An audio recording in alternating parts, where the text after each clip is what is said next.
자, 2월 17일이고요. 이제 데이터 분석 입문 지금 2주차 들어가고 있어요.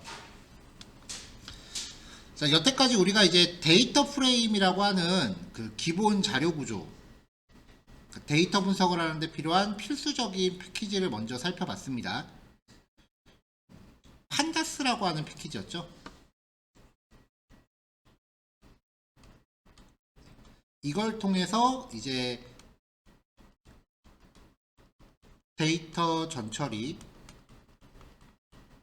그리고 데이터 정제, 자 그리고 제일 중요한 거는 이제 기술 통계량, 기술 통계를 이제 산정하는 거였고요. 이 기술 통계를 통해서 그 어떤 인사이트를 읽어낼 수 있는 거, 그런 게 이제 그 데이터 분석 전반전의 내용이에요. 그러면 이 기술 통계 내용을 그냥 디스크립 함수를 호출하면은 표로만 나오니까 내용을 해석하기가 쉽지 않잖아요. 그래서 이 내용을 해석하기 위해서 시각화라고 하는 주제가 들어가요. 그래프 만드는 거예요.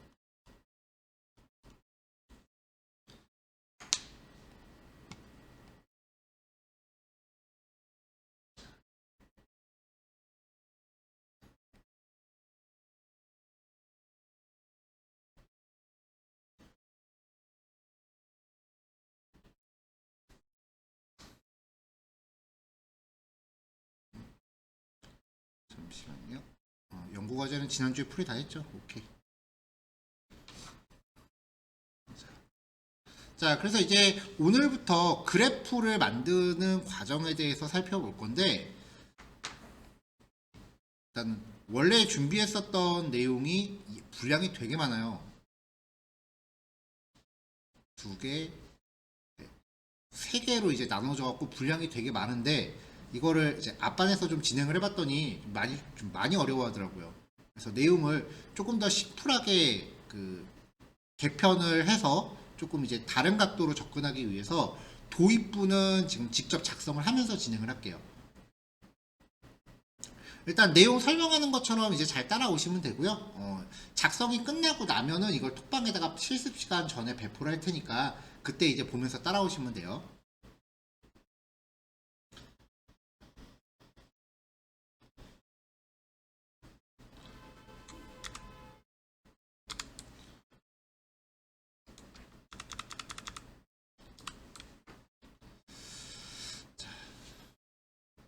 자, 그래프를 먼저 기본 구성하는 방법인데 요거는 같이 지금 합시다.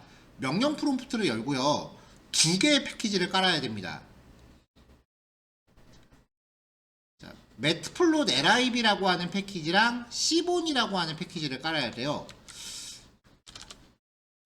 자, 매트플롯 LIB는 그 파이썬에서 데이터 시각화 기능을 제공하는 가장 기본적인 패키지예요. 그 다음에 이제 시본은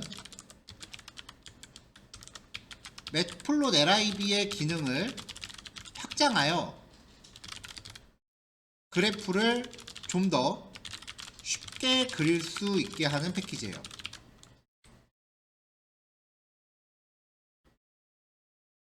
자, 뭐 이런 거 지금 안 적으셔도 돼요. 요거 명령 프롬프트 요거 설치하는 거 두 개만 지금 미리 해놓으세요. 윈도우 키랑 R 키 눌러서 실행창 열고 CMD 입력하고 엔터 치면은 요런 애가 나왔었죠. 여기다가 요 명령어 두 개를 한 번 입력하고 엔터, 또 한 번 입력하고 엔터해서 라이브러리 설치하시면 됩니다. 저는 아침에 와서 좀 미리 깔아놨어요. 지금 뭐 설치되는 건 없을 거예요.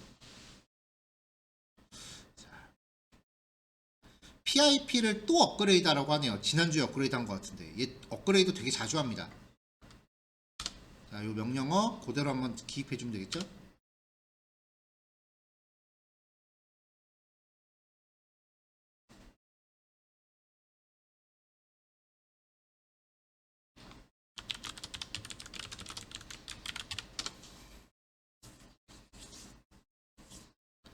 자, 이렇게 해서 패키지를 다 설치했습니다.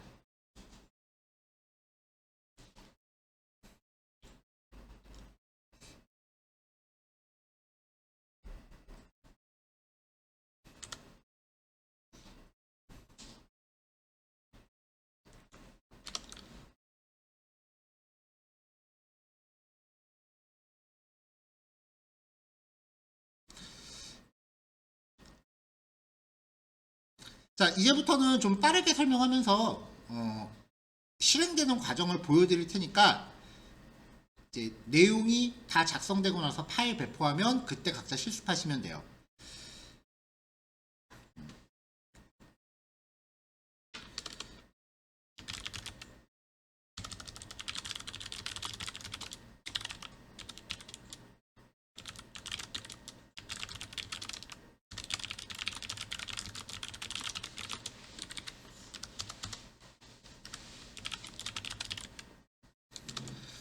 자, 파이썬 그 패키지는요, 시각화 패키지는 기본적으로 한글 표시가 안 돼요.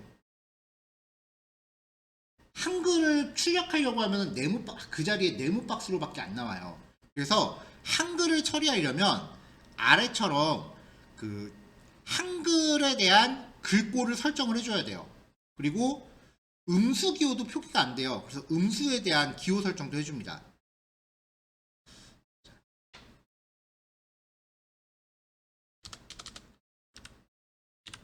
자, 이 설정은 한번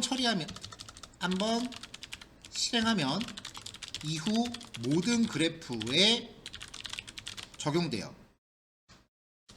단 새로운 IPyMB 파일을 생성하면 말을 바꿉시다. 설정은 IPyMB 파일당 별로 한번 실행하면 이후 모든 그래프에 적용이 됩니다. 근데 윈도우랑 맥이랑 설정값이 좀 달라요. 맑은 고딕이라고 하는 글꼴의 원래 이름이 영문으로 이렇게 들어가요. 윈도우 기본 글꼴이잖아요. 파워포인트 같은 거 보면은 기본 글꼴이 맑은 고딕으로 되어 있는데 영문으로 설정해야 돼요. 근데 맥OS 같은 경우는 애플 고딕이라는 게 기본이에요. 근데 웃긴 게 윈도우는 띄어쓰기가 있고요. 애플은 띄어쓰기가 없어요.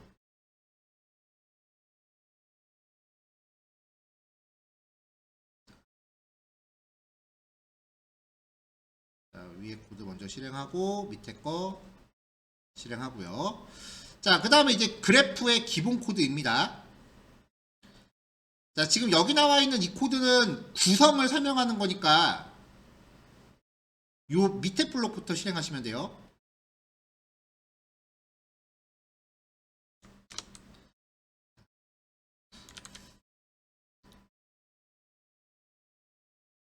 자, 이 PLT라고 하는 게 위에서 가져온 이 파이플롯 객체죠. 매트플롯 LIB라고 하는 패키지 안에 파이플롯이라고 하는 클래스 객체가 있는데 얘가 그래프를 그리는 기능을 다 갖고 있어요. 그리고 시본이라는 애는 이제 그래프의 종류를 결정해요. 위에다 조금 설명을 적어보면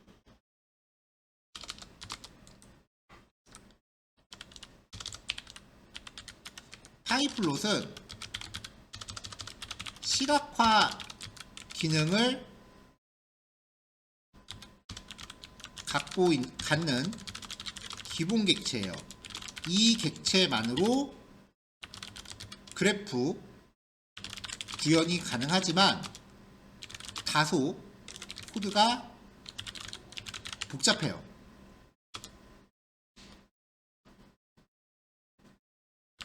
그래서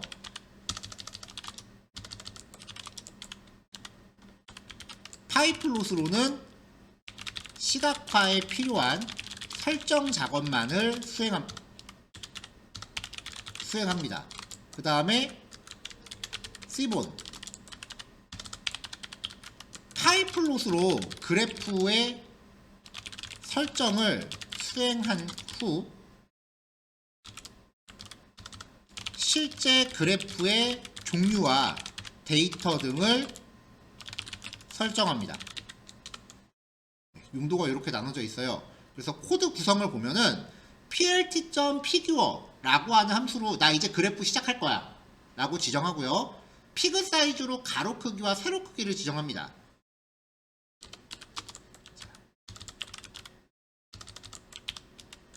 피그 사이즈 파라미터는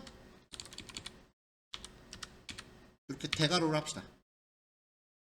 아, 이렇게 하면 리스트라고 생각하겠구나.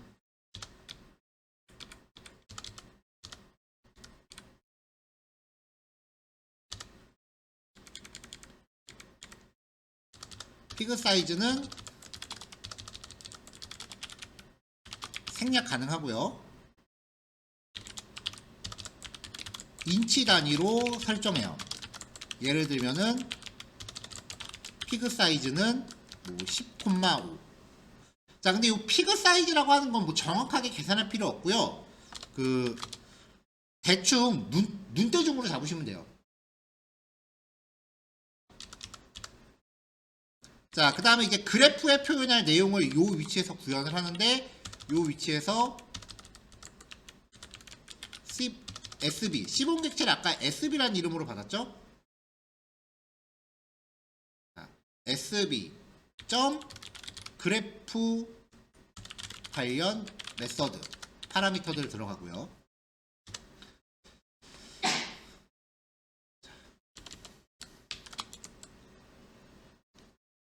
자, 그 다음에 이제 그래프의 주변부 제목이라든지 X, Y축 텍스트 등이에요. 설정을 합니다. plt 점 한 다음에 뭐 점점점 들어가요.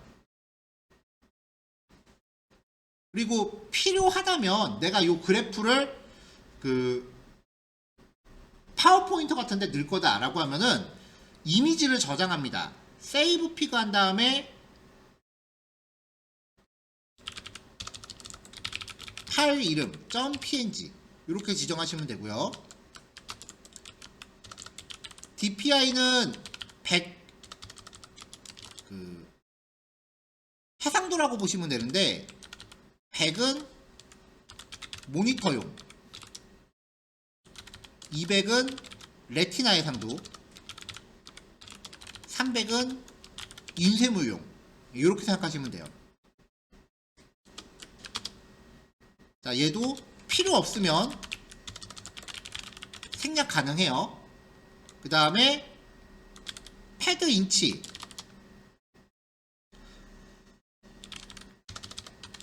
0으로 설정할 경우 그 불필요한 여백을 제거해요. 자, 그 다음에 이제 그래프를 화면에 표시하는 plt.show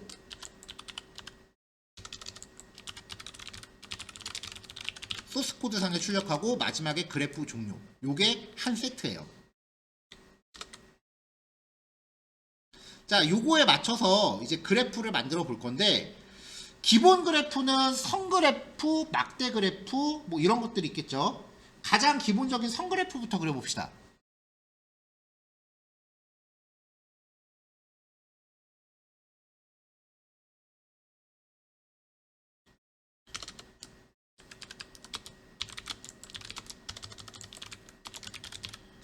자, 선 그래프. 자, 일단은 요 코드들 한번 봐야죠.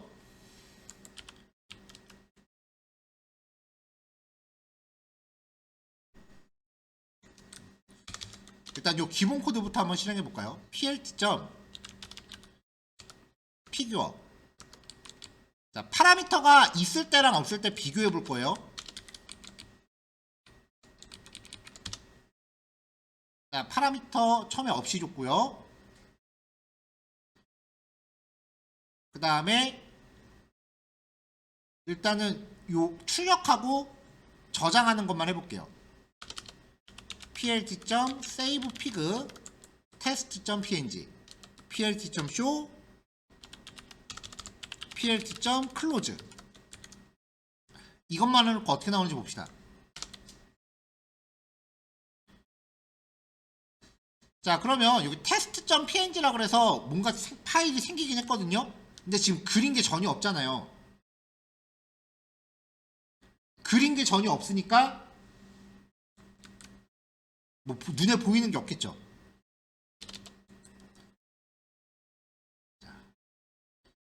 그래프의 주변부를 먼저 꾸며볼게요.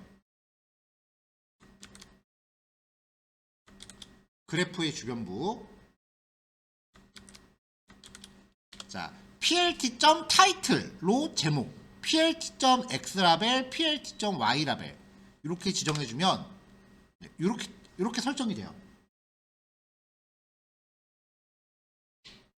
그러면 여기 저장되는 test.png라는 파일을 봐도 이렇게 이미지가 생겨요. 자, 여기에 피그 사이즈를 설정해주면 지금 얘는 가로 세로 크기가 지금 파이썬이 임의로 잡은 거죠. 가로 세로 크기를 잡아주면은 크기가 달라지죠. 그러니까 필요에 따라서 크기는 여러분들이 눈으로 어림 잡으셔도 되고요. 여기에 DPI라는 값을 더 줄 수 있어요. 기본값이 100인데 실행했을 때 눈으로 봤을 때 별 차이 없죠? 이거를 300으로 늘려버리면 확 커지죠. 그러니까 기존 크기의 3배라고 생각하셔도 돼요. 저장하는 게 확 커지죠.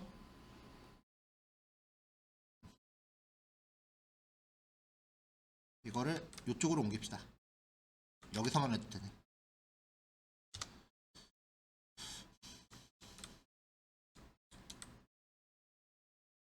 자, DPI는 해상도 배율.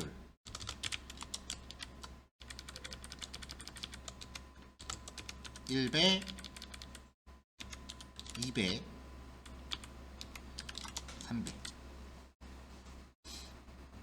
근데 요즘은 기본 여러분들 사용하는 모니터가 옛날하고 다르게 워낙 크고 좋으니까 여기 DPI 값은 200 정도를 권장해요.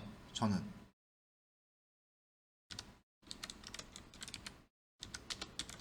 자, 그래서 얘는 기본 크기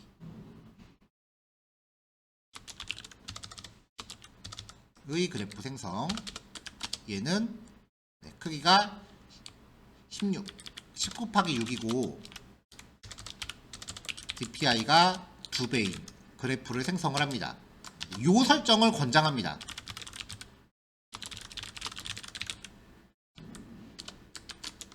만약에 그 발표 자료에 넣을 그래프인 경우 DPI 300 권장합니다.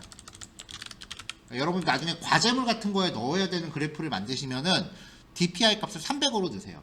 왜냐면은 이미지가 좀 커야 파워포인트 같은 거 넣었을 때 흐릿해지질 않아요.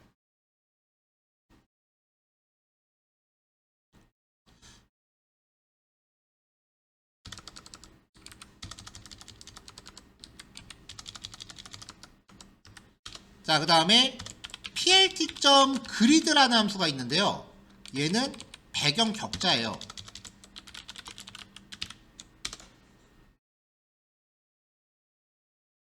아이고, I랑 R이 바뀌었다.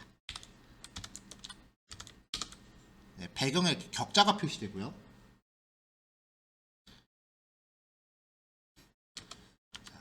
plt.legend는 범주 표시예요. 근데 지금 여기서는 데이터가 있을 때만,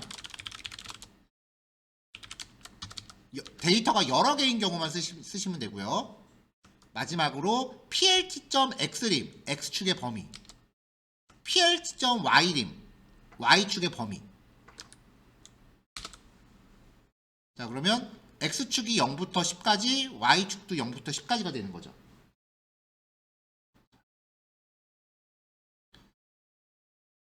자, 지금 그래프가 하나면에 다 안 들어오니까 그래프 크기를 좀 더 줄입시다.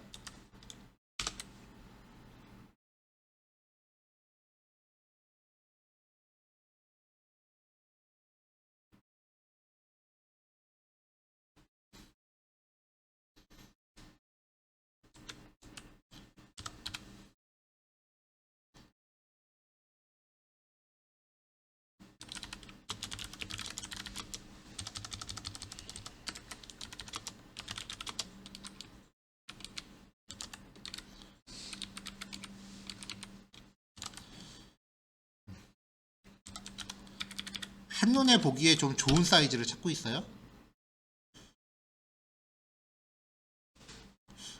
이 정도면 괜찮으려나?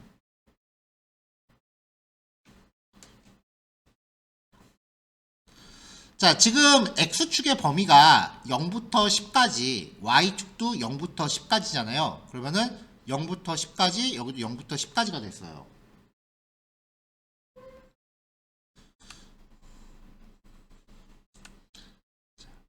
근데 여기에 내가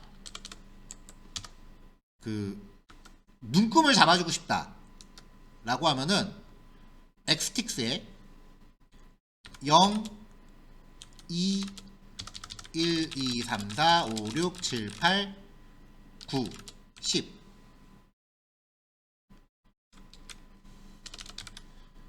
자, 요게 첫 번째 파라미터가 좌표예요. X축의 좌표와 눈금의 텍스트를 리스트로 각각 설정을 해요. 자, 여기다가 1, 1,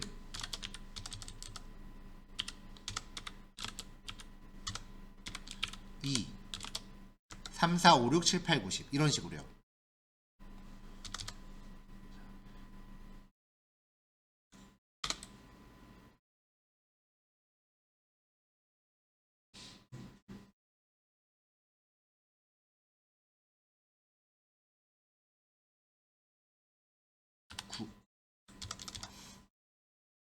범위를 정해서 9까지밖에 안 되는 것 같다.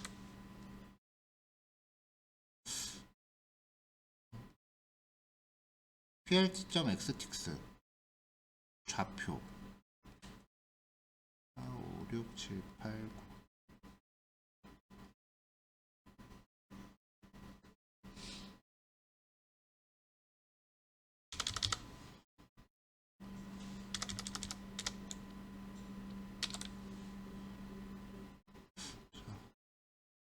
좌표가 지금 안 나오네요. 자, 요거 좀 확인 좀 해봅시다.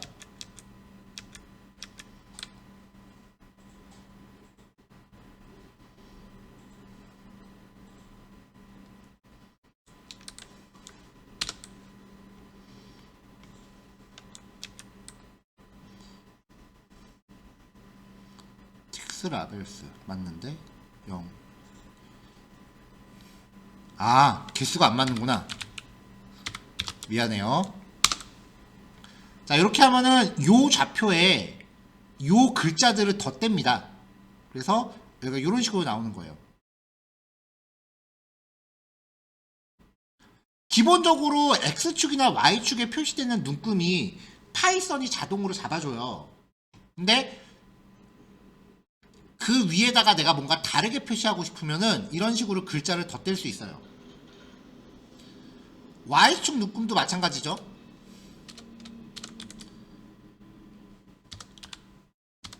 Y축 눈금은 Y틱스라고 들어가면 되고요.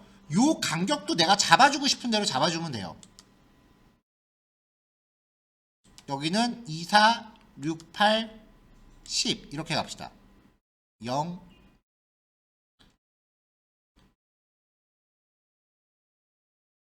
2, 4, 6, 8, 10.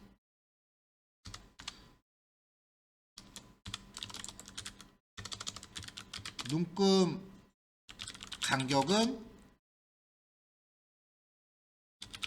필요한 만큼 설정한다. 여기서 말하는 눈금 간격은 좌표를 의미하는 리스트예요.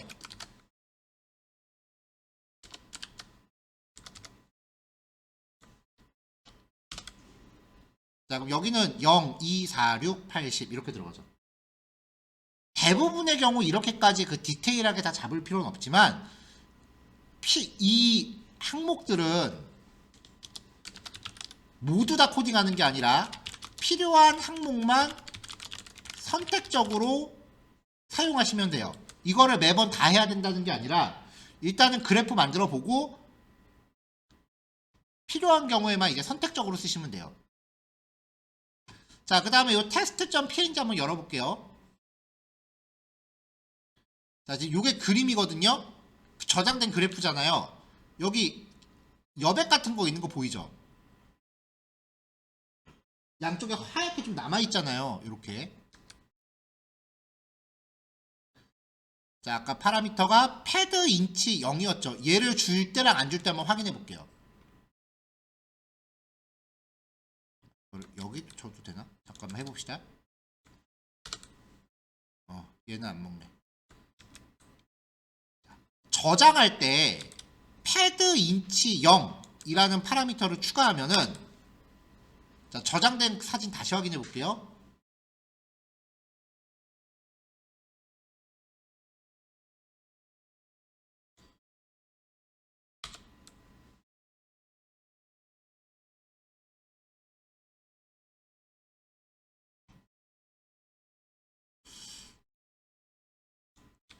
얘가 지금 저장을 지금 못하고 있어요. 잠시만요.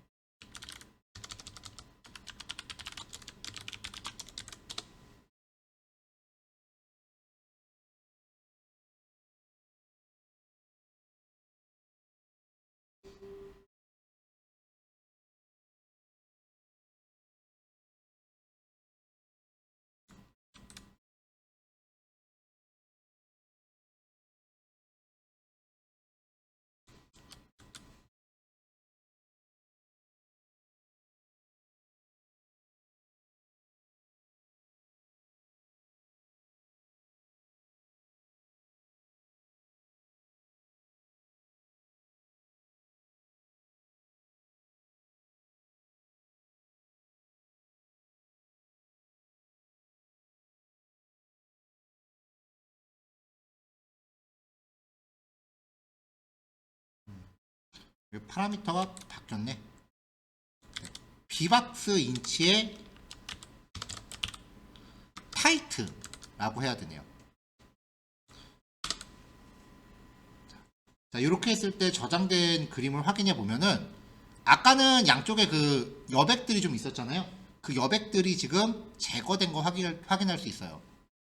그래서 얘도 웬만하면은 그냥 같이 항상 넣으세요. 권장합니다. 자, 요게 이제 그래프를 구성하는 기본 코드예요.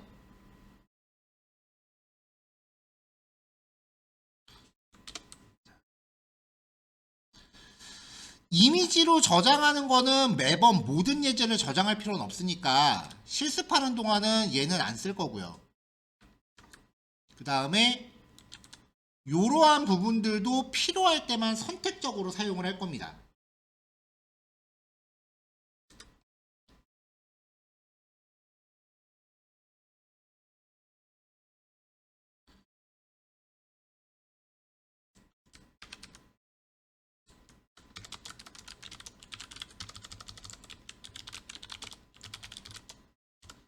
자, 그럼 유형별 그래프 만드는 방법 한번 볼게요. 일단 선그래프. 자, 선그래프의 핵심은요, X축에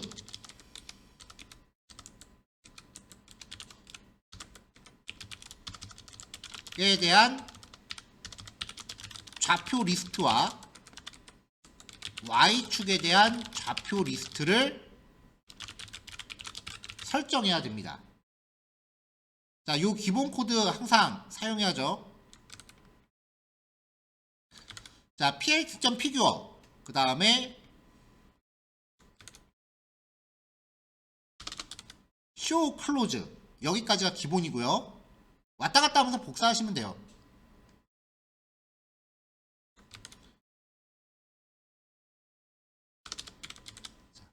제목, X축 라벨, Y축 라벨, 그리드, 범주. 요거까지는 이제 항상 기본으로 적용을 하세요.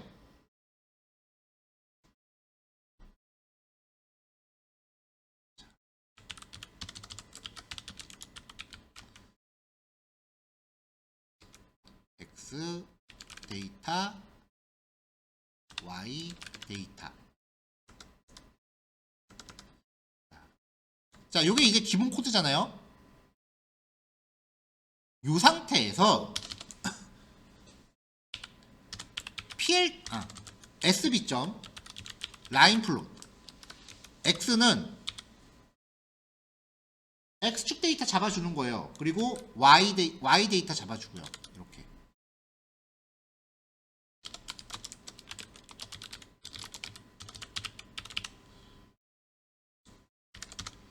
자, 불필요한 주석은 제거할게요.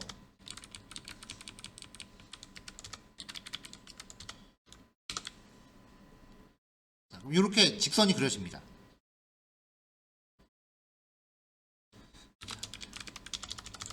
데이터는 X라고 하면은 데이터를 미안해요. 라벨. 자, 여기 파란색 선이 X다라고 나오죠.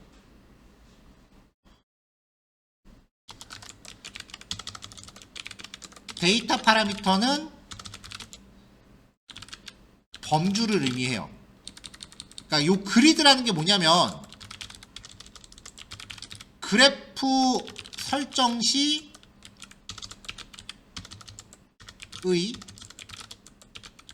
라벨 파라미터를 표시해 줍니다. 자, 그러니까 여기 잘 보세요. 이게 지금 요 라벨에 있는 얘가 나오는 거거든요. X 데이터 뭐 이렇게.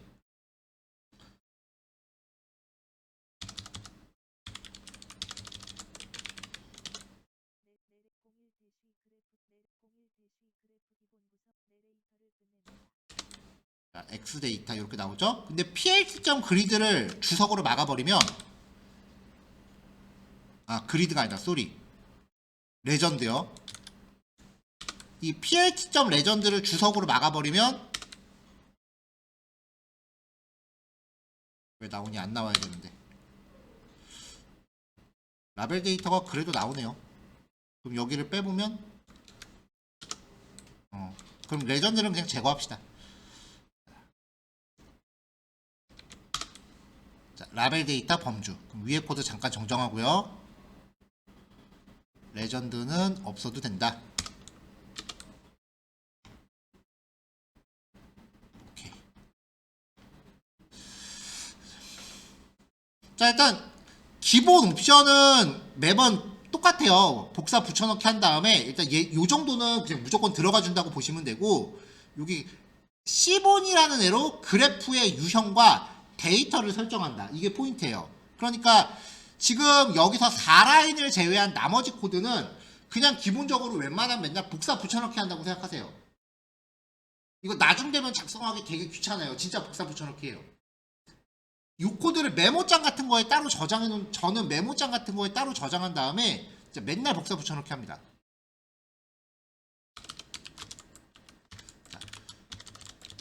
두 개 이상의 그래프를 하나의 화면에 출력 가능하다. 두 개 이상의 데이터를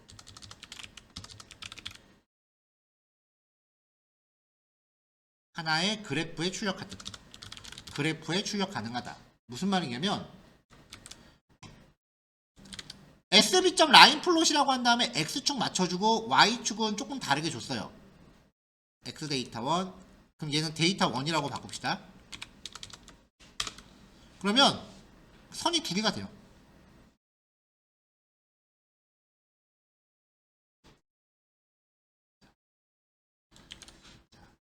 요 함수들 안에 좀 더 디테일한 옵션들이 있어요. 일단은 기본기만 먼저 봅시다.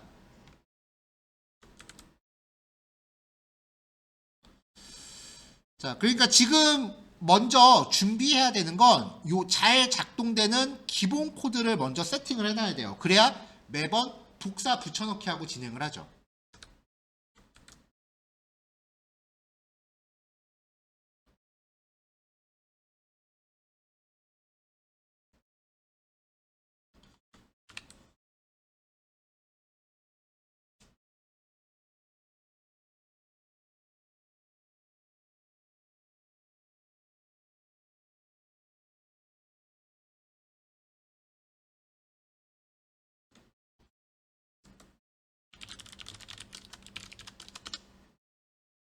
자, 일단은 지금까지의 코드를 제가 먼저 단톡방에 올릴 겁니다.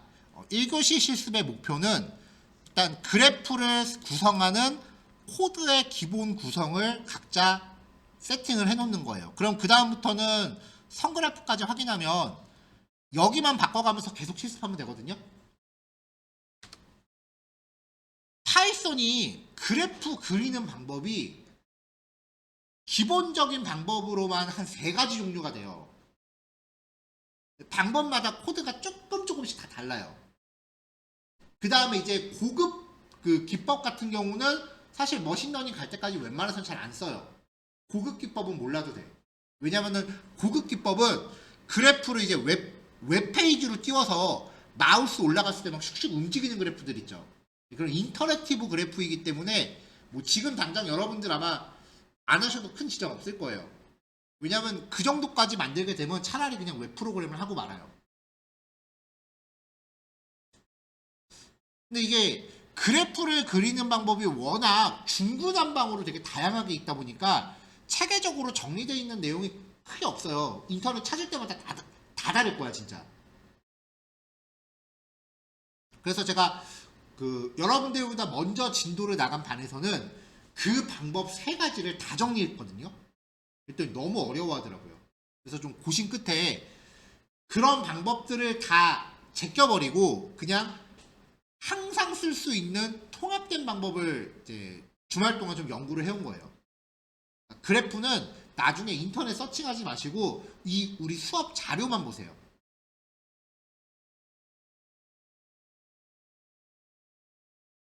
자, 일단 지금까지의 내용 먼저 제가 올리겠습니다.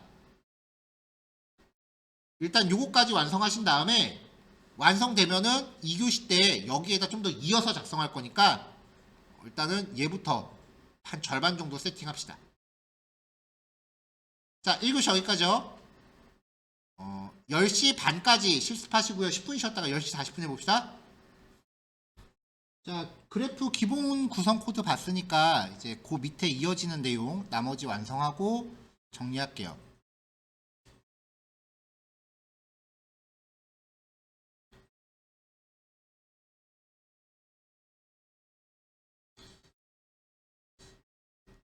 자, 아까 여기까지 했죠. 자, 요번에 이제 막대 그래프를 볼게요. 이제 SB라는 객체를 사용해서 그래프를 그리고 있잖아요. 그러니까 기본 코드 보면은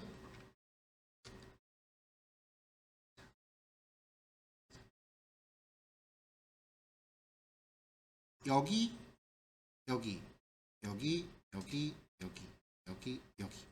요거는 그래프 유형에 상관없이 그냥 맨날 똑같이 들어가요. 그래프의 크기는 여러분들이 눈대중으로 봐서 사이즈 잡아주시면 되고요. 얘는 100이 기본 크기예요. 그리고 200, 300. 300이 이제 인쇄물을 기준으로 하는 거예요.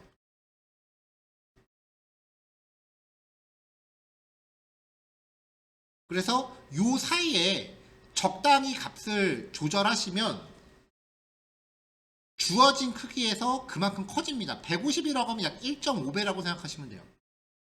요 값이 클수록 그래프가 좀 더 선명하게 나와요. 왜냐면 크면 클수록 선명해져요.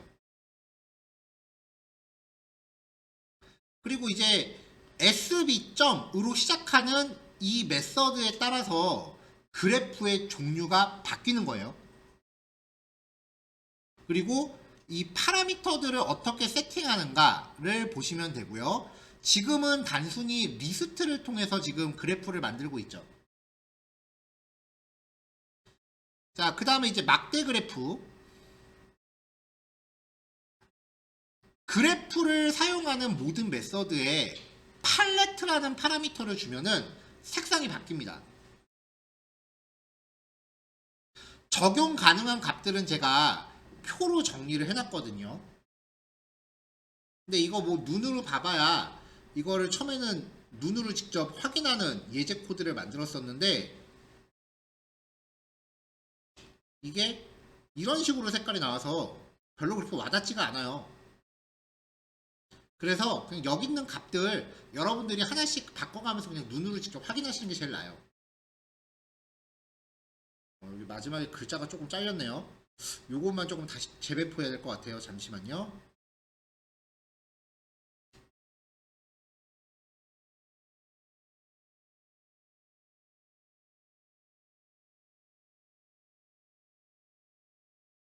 팔레트. 그러면 위쪽에서도 코드가 잘린 게 있었나? 잠시만 좀 다시 확인해 봅시다.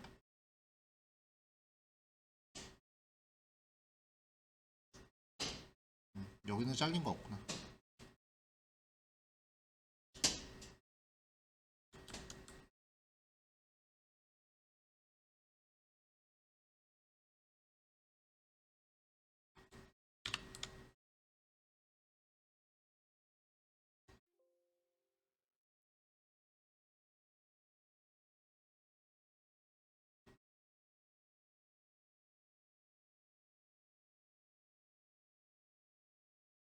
자, 다행히 아직 아무도 안 받으셨네요.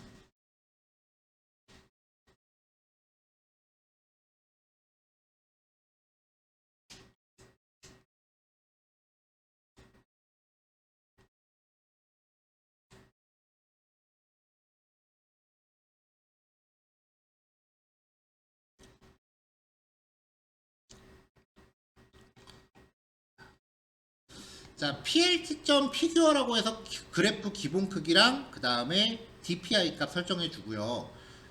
얘네들은 필수는 아니에요. 굳이 안 해줘도 돼요. 안 해주면은 파이썬이 알아서 사이즈를 적당히 잡아줘요. 근데 좀 작아요. 자, sb.바플로 막대 그래프 x축 잡아주고 y축 잡아주시면 되고요.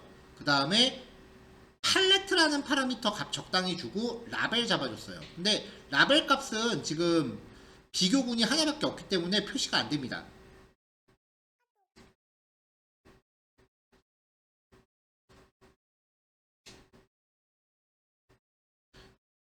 자, 그럼 이제 이런 식으로 이제 그래프가 나오는 거죠. 막대 그래프 같은 경우는 가로로도 표시가 가능하죠. 가로로 표시할 때는 X축하고 Y축 바꿔서 설정하면 돼요. X는 20, 30, 10, Y는 서울, 부산, 제주. 그러면 그래프가 이렇게 옆으로 높죠.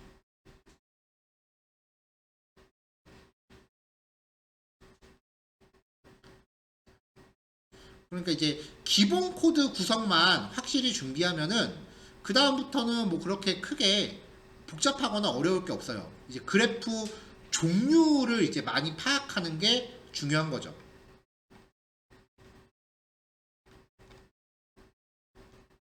자, 그럼 이제 예제 하나 더 볼게요.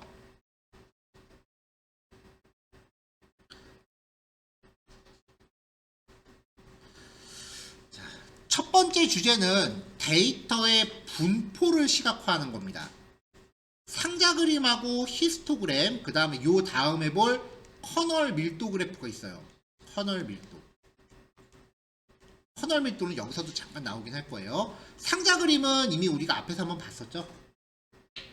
상자 그림은 이제 그 사분위수 그리고 이상치를 감지하기 위한 그래프고요. 히스토그램은 이제 클래스별 분포를 확인하기 위함이죠. 앞에서는 기본 코드를 살펴보기 위해서 그냥 리스트로 구현을 했는데 이제부터는 데이터 프레임으로 진행할 거예요. 자, 시본 객체의 주요 파라미터 데이터 구조를 지정을 해줘요. 일반적으로 데이터 프레임을 얘한테 걸어줍니다. 뭐 리스트나 넘파이 배열 시리즈 같은 거를 직접 설정할 수도 있는데 보통은 그냥 데이터 프레임을 걸어요. 그럼 데이터 프레임이 이렇게 있으면 각각의 컬럼들이 있을 거 아니에요. 이 중에 x하고 y라는 파라미터로 x축, y축의 값을 지정을 해요. 데이터를 설정하지 않은 경우는 리스트 등의 연속형 변수 전 단원이었죠. 데이터를 설정한 경우에는 데이터 프레임의 컬럼 이름을 주시면 돼요.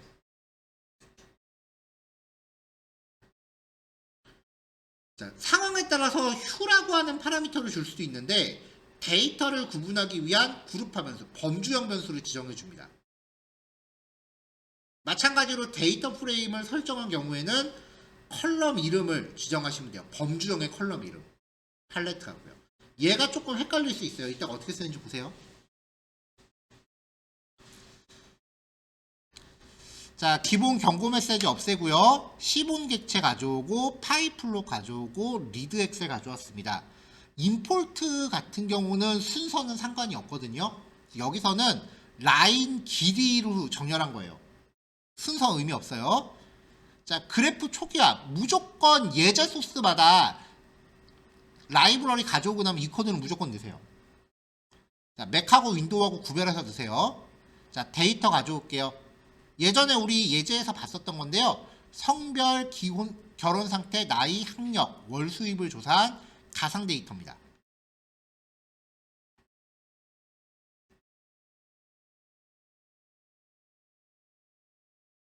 자, 일단 상자 그림부터 봅시다. 단일 변수에 대해서 처리해 볼게요. 일단 데이터를 직접 전달하는 경우 리스트도 가능하고 넘파이, 배열, 시리즈 다 가능해요. 모든 연속형 객체를 데이터 파라미터에 지정을 합니다. 원본 데이터 프레임에서 월 수입이라는 컬럼 하나는 시리즈죠. 자, Y 파라미터에 설정하더라도 결과가 똑같아요. 그러니까 지금 상자 그림에서 한 가지 지표를 보여줄 때는 데이터에 설정해도 되고 Y에 설정해도 돼요. X에 설정하면은 상자 그림이 옆으로 누워요. 자, 그래서 이런 식으로 상자 그림이 나온다. 여기 이상치가 하나 있네요. 자, 근데 데이터 프레임을 통해서 할 때 이게 보통이에요. 데이터 파라미터에 데이터 프레임을 통째로 지정하고 Y 파라미터에 변수 이름을 지정해줘요. 만약에 이걸 X로 바꾸면 가로 상자 그림으로 나와요. 이게 가장 일반적인 형태예요. 상자 그림을 그린다라는 거는 이상치가 있는지를 확인하기 위함이라 그랬습니다.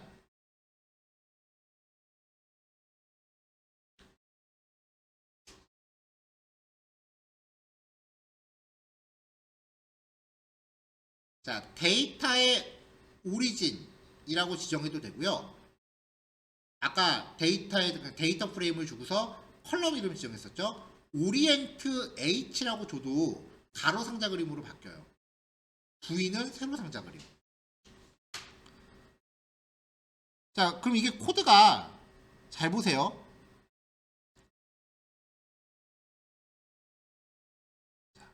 자, 데이터의 오리진 이렇게 나오죠. 이거를 Y 파라미터로 설정해도 결과가 똑같다 그랬죠. X로 설정해도 가로로 돌죠. 이때 사이즈는 좀 적절히 조절해야겠네요.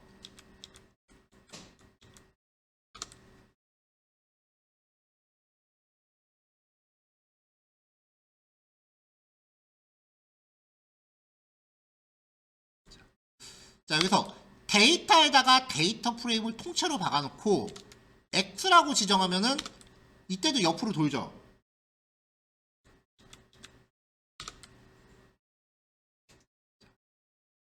자, 데이터에 오리진이라고 적용하고 자, 그냥 이렇게 하면은 세로,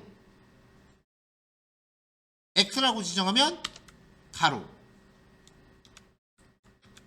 데이터로 지정하면 세로인 상태에서 오리엔트 H라고 지정하면 그래도 가로.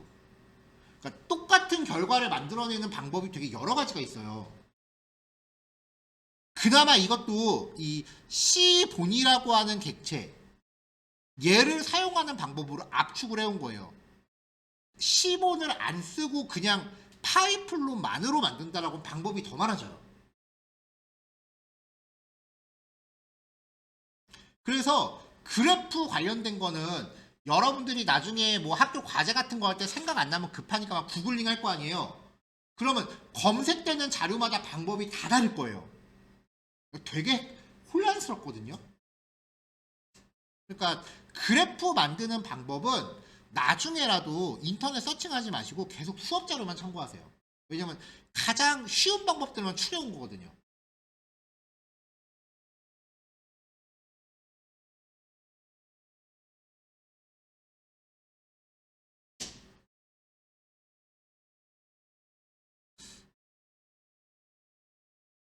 자, 그럼 이제 복수 변수에 대한 처리. 표시하고자 하는 변수를 필터링해서 데이터 파라미터에 지정하시면 돼요. 네. 오리엔트 V라고 설정해도 가로로 표시할 수 있다 그랬죠? 그러면 이렇게 한 번에 두 개의 상자 그림을 표시할 수 있어요. 자, 이번에 히스토그램. 또 기본 콕 처리 들어가고요. sb.histplot이라고 하면서 데이터 프레임 걸고요. x축에 내가 분포를 보고자 하는 변수를 지정합니다. 그리고 빈즈 파라미터로 구간수 잡아주시면 돼요. 그러면 이렇게 구간이 나오는데 여기 보시면은 지금 간격이 제각각 돼 있죠. 그러니까 요 선 끝에가 직접적으로 얼마인지 내가 알 수가 없어요.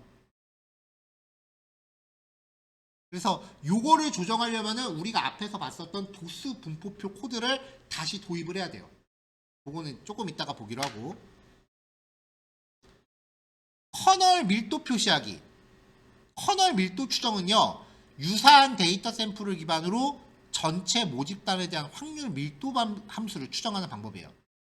쉽게 말하면 데이터 집합의 분포를 파악해요. 히스토그램보다 좀 더 유연해서 데이터가 전체적으로 어떻게 분포되어 있는지를 쉽게 확인할 수 있습니다. 방법은 간단해요. 히스트플롯에 KD true라고 파라미터 하나만 더 주시면 돼요. 그러면 커널 밀도 함수가 이렇게 나옵니다. 자, 커널 밀도 함수에 대해서는 이 다음 파일에 좀 더 디테일하게 볼 거고요. 뒤에서 따로 다룰 거예요. 휴라고 하는 파라미터로 범주형 변수를 하나 지정해주면 이거는 전체 월 수입에 대한 분포잖아요. 이 분포를 성별로 다시 따로 그려줘요.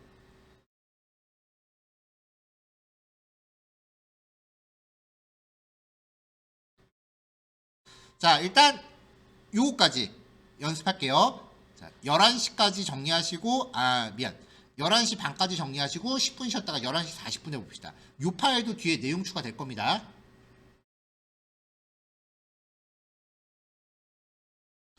자, 3교시 시작할게요. 2번 파일 내용 조금 보충됐고요. 그 다음에 새롭게 3번 파일 보내드렸어요.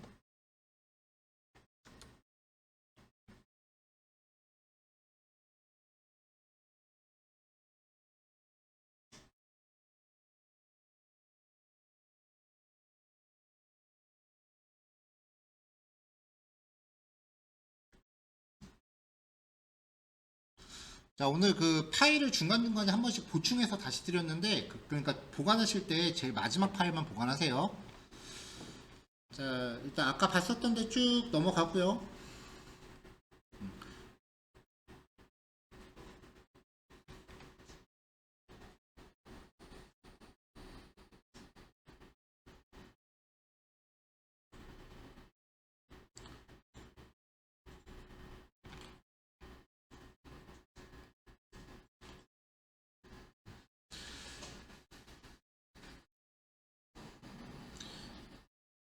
자, 일단 상자 그림 쪽에 보충된 부분부터 설명할게요. 상자 그림에서 복수 변수 처리 전에 보면은 아까 상자 그림 유형에 따라서 설정하는 방법이 다채로웠잖아요. 그래서 그 방법들을 세로 유형과 가로 유형에 대해서 정리해서 표로 하나 만들어 놨어요. 자, 방법이 여러 가지다라는 거 이거 한번 정리하시면 되고요. 자, 아까 히스토그램 복수 변수까지 처리했었죠. 자, 이번에는 히스토그램을 그릴 때 데이터의 구간을 직접 만드는 거예요. 자, 일단은 구간수에 대한 설정. 아까 직전에 봤었던 그래프가 여기 X축 구간이 파이썬이 그냥 지가 알아서 잡아버리는 바람에 정작 중요한 위치가 몇인지는 우리가 알 수 없었단 말이에요. 자, 이걸 구현하기 위해서 numPy의 도수분포표 값을 생성을 합니다. np.histogram 하면서 나의 데이터를 5개 구간으로 잡아라 라고 하면은 얘가 각각의 도수 그 다음에 빈즈가 구간이었죠. 자, 근데 요거를 처리하기 위해서 지금 num파이를 쓰고 있거든요. 근데 아까 우리가 예제 처음 할 때 num파이 임포트를 안 했었어요. 그래서 요 부분을 실습하시기 전에 스크롤 메뉴로 올려서 num파이에 대한 참조 구문을 한 번 더 이렇게 추가를 하세요. 그리고 여기를 다시 실행을 하세요. 분석 코드를 만들다 보면은 처음에 이제 내가 사용할 기능들을 임포트를 하는데 한참 코드 짜다 보면은 임포트 안 한 부분을 또 쓸 때가 있어요. 그러면은 추가하고 여기 다시 실행하시면 돼요. 그래서 저도 실제로 그 분석용 코드 짜다 보면은 왔다 갔다 하면서 여기를 계속 보충을 합니다. 자, 다시 돌아가서 자, 여기서는 이 빈즈를 쓸 거예요. C본으로 이제 히스트 플롯을 그려요. 원본 데이터 X축에 대해서 구간수 5개. 이때 당연히 히스토그램에 대한 히스토그램에 대한 구간, 그 다음에 도수 분포에 대한 구간수가 동일해야 돼요.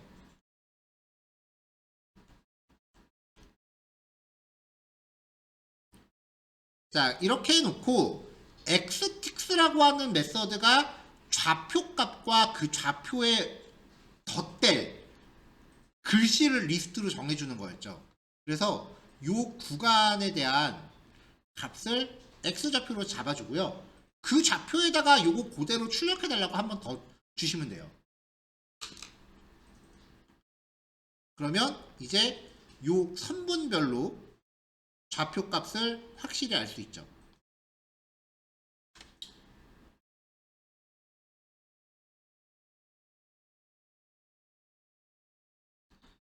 자, 근데 이제 도수 분포를 만들 때 이렇게 구간이 소수점까지 나오면 사실 파악하기가 좀 쉽지 않아요. 그래서 구간을 직접 리스트로 만듭니다. 자, 구간을 리스트로 만들어주는 거예요. my 빈즈라고 해서 빈즈 파라미터 이 리스트를 줘요. 그러면 X축 데이터 포인트도 이걸로 잡아주면 되겠죠.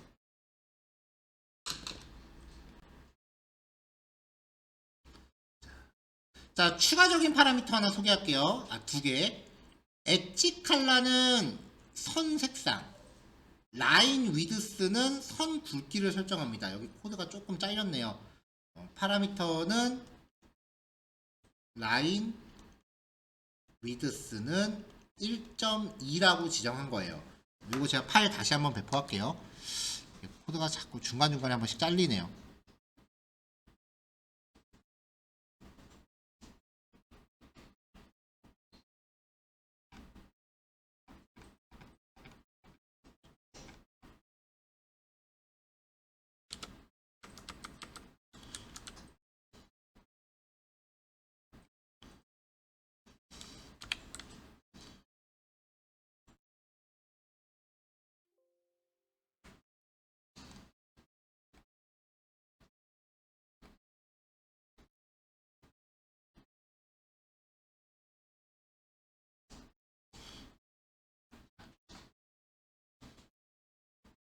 자, 이거 코드 잘린 부분 때문에 이 2번 파일 다시 배포했습니다. 자, 이렇게 하면 이제 내가 원하는 구간별로 이제 히스토그램을 다시 그릴 수 있죠. 이 히스토그램하고 커널 밀도 함수는 데이터의 분포가 어떻게 생겼는지를 보기 위함이에요. 지금 요거 보면은 20대에서 30대 사이가 가장 많다라는 거 알 수 있는 건데, 이 데이터 분포가 가장 좋은 거는 이런 식으로 가운데가 볼록한 형태입니다. 이걸 정규 분포라고 하죠. 정규 분포 개념은 여러분들 중고등학교 때 배우셨죠? 그래서 정규 분포를 따르는 데이터가 이제 가장 나이스한 데이터죠. 근데 현실적으로 우리가 수집한 데이터가 정규 분포를 따르는 게 사실 쉽지가 않아요. 가뭄의 콩락이에요. 이게 이상적으로 존재하는 데이터죠. 근데 이게 머신러닝이나 이후 추론 통계를 할 때 머신러닝을 수행하기 위한 데이터는 정규 분포를 따라야 된다라는 전제가 있어요. 그래서 데이터가 정규 분포를 따르는지 확인을 하는 거예요. 물론 그것도 정규 분포 굳이 안 따르더라도 그냥 치트키가 있긴 합니다만, 정규 분포 확인은 그래서 하는 거예요. 자, 데이터 분포에서 이제 히스토그램까지 마무리했고요. 자, 요번에는 조금 전에 봤었던 이 커널 밀도 함수만 좀 더 디테일하게 봅시다. 자, 커널 밀도 곡선, 특정 변수의 확률 분포를 나타내는 거고요. 데이터의 분포를 부드럽게 표현한 거예요.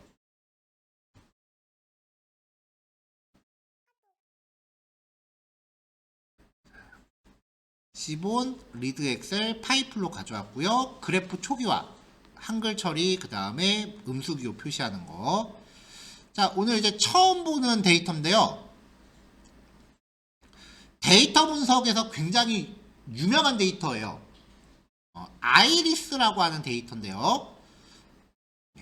1936년도 논문에 실린 건데, 그 붓꽃, 꽃 품종이, 꽃 종류랍니다. 이 붓꽃의 품종별로 속성을 정리한 거예요. 꽃받침 길이, 꽃받침 폭, 꽃잎 길이, 꽃잎 폭. 요거를 이제 조사해서 이 값들의 분포에 따라서 꽃의 품종, 붓꽃의 품종이 세 종류가 있대요. 세 종류를 분류해 놓은 겁니다.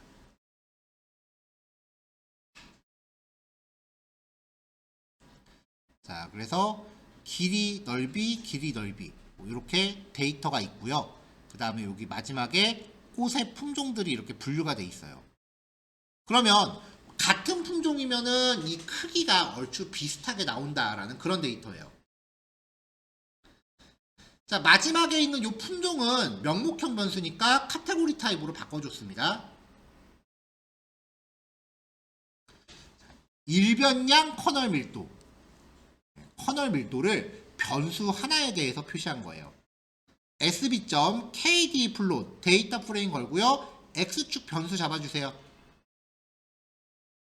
나머지 옵션은 좀 간단하게 갔어요. 그러면 이렇게 표시가 됩니다. 자, 데이터 분포가 그래도 거의 가운데에 쏠려 있죠. 살짝 대칭이 안 맞긴 하지만 그래도 대체적으로 정규 분포를 따른다라고 보는 거예요. 가로로 표시할 때는 x 파라미터 대신에 y 파라미터 지정하면 되는데 뭐 크게 쓸 일 없고요. 다중 분포, 변수를 2개 이상 지정하는 거예요.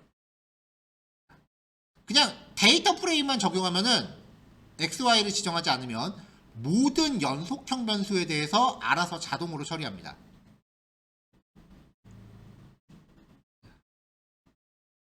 자, 그러면 이제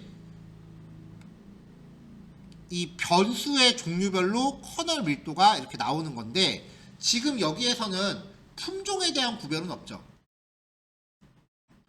품종이 세 종류가 있다 그랬는데 이 세 종류에 대한 구별 없고요. 속성에 대해서만 지금 다 그린 거예요.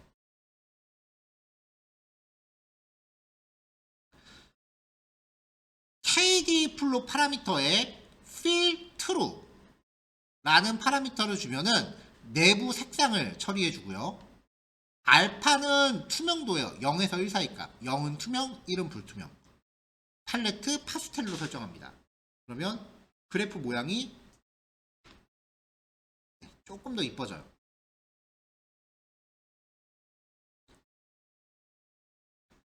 자, 곡선의 대역폭 설정, 민감도예요. BW adjust라는 파라미터를 쓰면은 대역폭을 설정해요. 값이 클수록 파장이 줄어들고 값이 작을수록 파장이 늘어나요.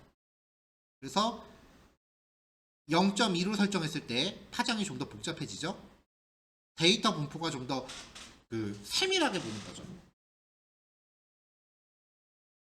5로 주면은 파장이 되게 완만해지죠. 근데 속성은 소개했지만 가급적 건드리지 말고 기본값대로 보시는 게 좋습니다.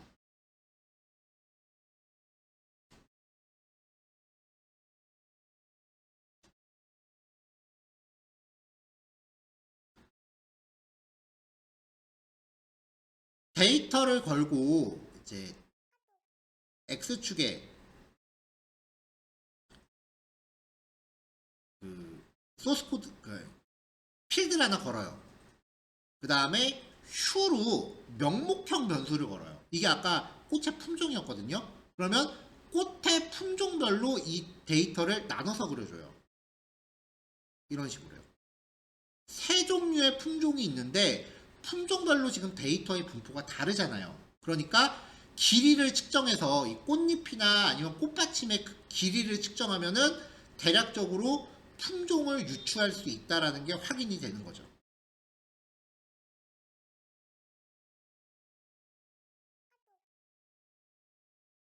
이변량 커널 밀도 X하고 Y 파라미터를 모두 잡아주시면 돼요. X와 Y 그 다음에 명목형도 걸었습니다. X에 따른 Y 분포를 봐요. 그러면 아까처럼 그렇게 곡선으로 안 나오고 이렇게 X값에 따른 Y 분포를 등고선처럼 보여줍니다. 그럼 이걸 보면 확실하게 품종별로 크기의 분포가 다르다는 거 보이죠? 여기 살짝 겹치는 부분은 있지만 여기서도 필트루라고 주면은 면 색상을 채울 거고요. 레벨스라는 파라미터를 주면은 분포 단계를 조절할 수 있습니다. 근데 이제 이변량 커널 밀도까지는 그렇게 잘 쓰이진 않고요. 일변량 커널 밀도에서 카테고리별로 분류하는 거는 되게 자주 나와요. 요 유형까지는 잘 익혀 놓으셔야 돼요. 이 커널 밀도는 우리가 추론 통계를 공부할 때 신뢰 구간이라는 내용으로 좀 더 업데이트가 될 거예요. 데이터 분포가 있을 때 평균을 기준으로 어디부터 어디까지가 그 신뢰할 수 있는 데이터 구간이다라는 걸 산정하는 방법이 있어요. 일단은 커널 밀도라는 거를 그리는 방법만 익혀 놓으시고 커널 밀도는 데이터의 분포 유형을 보여주는 거다. 그리고 가운데 몰릴수록 정규 분포에 가까운 거기 때문에 가운데 모이는 게 좋다. 한쪽으로 쏠리면 그건 데이터 수집 단계부터 다시 해야 돼요.